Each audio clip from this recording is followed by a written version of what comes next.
हाय, तो कैसे हो आप लोग। आज हम ब्रेन के बारे में स्टडी करेंगे। ठीक है, नर्वस सिस्टम। तो नर्वस सिस्टम, इसको हम हिंदी में बोलते हैं तंत्रिका तंत्र। ठीक है, तंत्रिका तंत्र।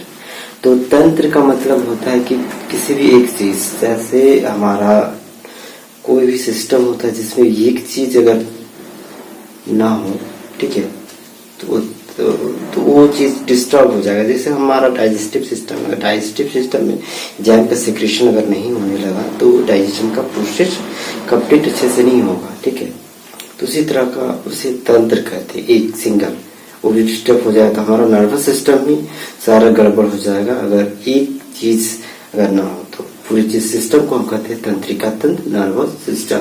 तो नर्वस सिस्टम में मेन होता है, मेन पार्ट इसमें ब्रेन होता है। ठीक है, और ब्रेन को हम क्या कहते हैं, ब्रेन हमारा जिस तरह से कंप्यूटर एक तरह का कह सकते हैं, सीएनएस, सेंट्रल नर्वस सिस्टम। ठीक है, तो ब्रेन की वजह से ही हमारा सारे बॉडी का फंक्शन या जो भी है काम करता है। अगर ब्रेन ना हो तो क्या होगा पता नहीं। ठीक है, इसी चलते बोलते हैं कि जब भी आप बाइक चलाओ या कुछ भी चलाओ तो आप हेलमेट जरूर पहनो। ठीक है, ब्रेन को बचाना बहुत जरूरी होता है। तभी अगर ब्रेन है तो ही हम कुछ कर सकते हैं, कुछ भी काम या कोई भी चीज। इसी चलते ब्रेन को बहुत ज्यादा इम्पोर्टेंस माना गया है। और उसमें हमारा जो ब्रेन होता है वो एक कवरिंग, जिस तरह से हेलमेट हमारे ब्रेन मतलब लगाते हैं हम अपने माथे में और उसका सुरक्षा प्रदान करते हैं अपने माथे को, उसी तरह से हमारा ब्रेन के अंदर भी एक कवर होता है जिसको हम क्रेनियम बोलते हैं। ठीक है, क्रेनियम क्या करता है, हमारे ब्रेन को कवर करके रखता है। वो एक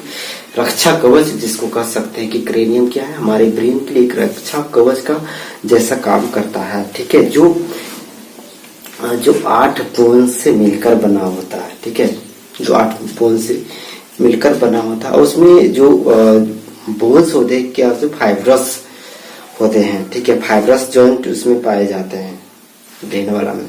ठीक है, उसके बाद है कि हमारा जो ब्रेन का वेट देखा जाए तो 1350 ग्राम से 1400 ग्राम, मतलब वही एक मतलब 1.5 किलो से थोड़ा सा कम होता है हमारा ब्रेन का वेट। ठीक है, उसमें भी अलग अलग लोब बांटे किए हैं। ठीक है, उसके बाद है कि हम ब्रेन में अगर कोई भी चीज होता है, डिजीज होती है। ठीक है, ये चोट लग जाते हैं तो हम उसको क्या कहते हैं, उस चोट लगने के बाद जो होता है डिजीज होता है उसको मेनिंजाइटिस कहते हैं। ठीक है, और ब्रेन एक ऐसा हमारा शरीर का पार्ट है जहां पर वो डैमेज होने के बाद वो ठीक नहीं होता है। ठीक है, जिस तरह से हमारे शरीर में हर जगह में मतलब रिकवरी होता है, जैसे कट जाने के बाद मेरे यहाँ थोड़ा सा कटा हुआ है वो ठीक हो जाएगा, लेकिन ब्रेन में ऐसा चीज होता है ना कि चोट लग जाने के बाद वहां पर कोई भी रिकवरी नहीं होता, वो क्योर नहीं होता है। ठीक है, मान लो सेल ही डैमेज हो गया तो वहां पर वैसा नहीं है कि वो रिकवरी हो। लेकिन बहुत सारा बोलता है ना कि ब्रेन ट्यूमर हो गया, तो कैसे, सेल डिवीजन जब नहीं होता है ब्रेन में,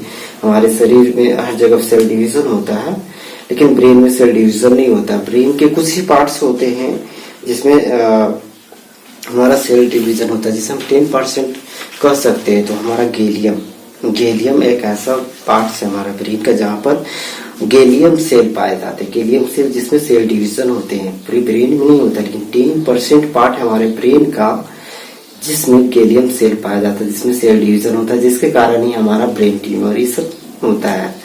ट्यूमर भी एक प्रकार का क्या है, हमारा एबनॉर्मल ग्रोथ है। ठीक है, तो उसके बाद इसमें सेल डिवीजन नहीं होता है ब्रेन में। ठीक है, रिकंस्ट्रक्शन नहीं होता है ब्रेन में। ठीक है, जिसके कारण सेल डिवीजन अगर रिकंस्ट्रक्शन नहीं होता, अगर रिकंस्ट्रक्शन होता तो हमारे ब्रेन में ब्रेन ट्यूमर नहीं होता है। ठीक है, और ब्रेन का अलग अलग हम पार्ट्स भी बताएंगे, पूरा डिटेल्स बताएंगे। जैसे ब्रेन में मेन होता है हमारा न्यूरॉन में भी अलग अलग पार्ट होते हैं, एक्सोन, और उसके बाद होता है लास्ट वाला पार्ट को भी एक्सोन कहते हैं। और 2 एक्सोन होता है, एक स्टार्टिंग पार्ट, एक लास्ट पार्ट एक्सोन होता है, एक न्यूरॉन होता है, जिस तरह से फिगर में दिख रहे हैं यहाँ पर न्यूरॉन का।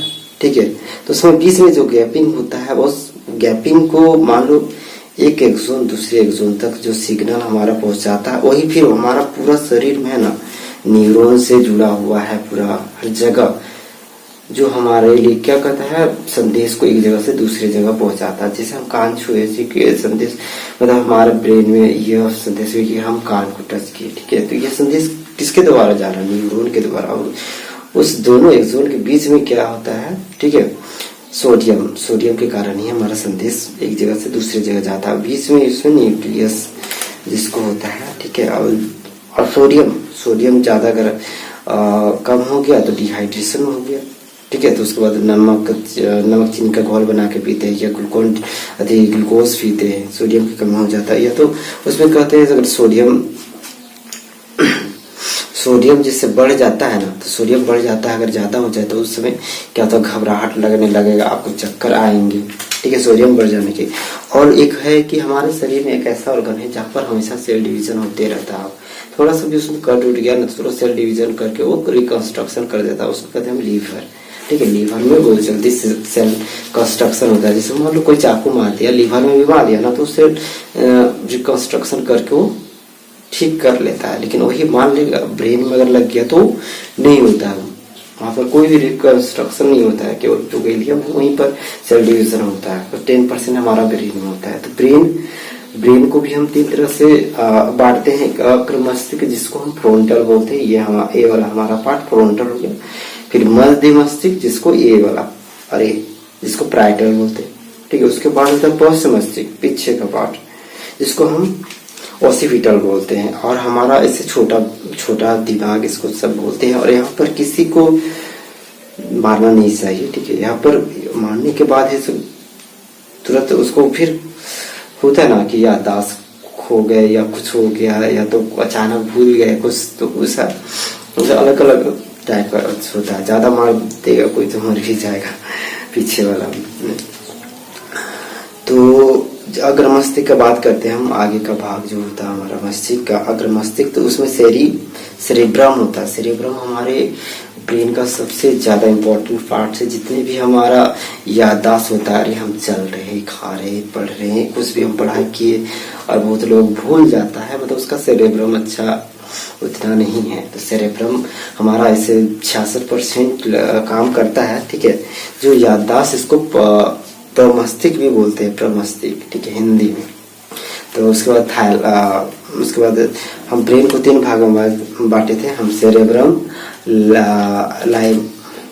थाइलेमस और फिर हाइपोथैलेमस, ठीक है, थैलेमस। अब थैलेमस के बारे में अगर बात करते हैं तो उसमें भी जितना भी हमारा बाहरी होता है, बाहरी चीज को जो आभास कराना, बाहर मौसम ठंडा है, ठंडा लग रहा है, या तो ठंडा लग रहा है, तो उस तरह से हमको हमारा क्या होता है, थैलेमस से कंट्रोल, उसके बारे में पूरा आभास कराता है, ठंडा है, गर्मी है, बरसात है, या जो भी चीज जो हम महसूस करते हैं थैलेमस महसूस कराता है। उसके बाद होता है हाइपोथैलेमस, हमारे शरीर में जो भी बॉडी टेम्परेचर या जो भी मेंटेन इंटरनल कर सकते हैं, ठीक है। थैलेमस बाहरी होता है और हाइपोथैलेमस में हमारे शरीर के अंदर का टेम्परेचर को मेंटेन करना, या तो शरीर में जो भी हो, या पसीना का बहना शरीर से, ये भी हमारा हाइपोथैलेमस में मेंटेन करता है। या तो फीलिंग्स वाला भी कह सकते हैं, जैसे होता ना प्यार वाला, लव, ठीक है।